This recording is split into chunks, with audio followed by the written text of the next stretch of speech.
పోలీసులు అరెస్ట్ చేశారు.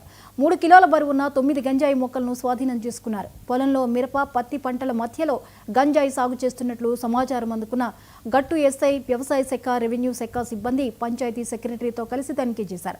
తనిఖీలో గుర్తించిన 9 గంజాయి మొక్కలను స్వాధీనం చేసుకుని కేసు నమోదు చేశారు.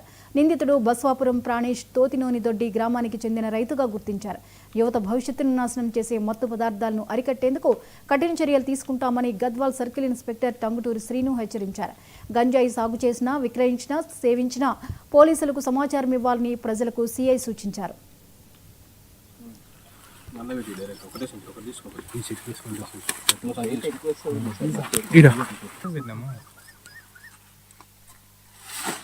వీడియో టు ఫోటో తీయొచ్చు సార్.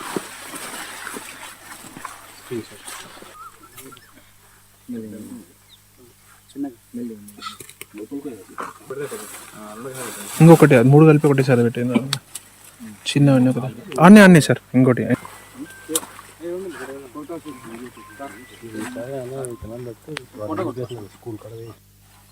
నిన్న సాయంత్రము మాకు ఒక నమ్మదగిన సమాచారం ఉండే తుత్తునోని దొడ్డి ఐజ మండలం ప్లస్ బోయలగూడెం అనేది గట్టు మండలంలో ఉంటుంది. 2 విలేజ్ల మధ్యలో అవుట్కట్స్లో సమ్ పర్సన్స్ ఒక సర్వే నెంబర్లో గాంజా కల్టివేషన్ చేస్తున్నారు పత్తి తోటలో కలిపి అని చెప్పేసి మాకు ఇన్ఫర్మేషన్ ప్రకారం మా ఎస్ఐ గారు ప్లస్ వాళ్ళ టీము, అగ్రికల్చర్ ఆఫీసర్, రెవెన్యూ వాళ్ళందరం కలిసి మేము మాకున్న సమాచారం ఉన్న ప్లేస్ దగ్గరికి వెళ్ళడం జరిగింది.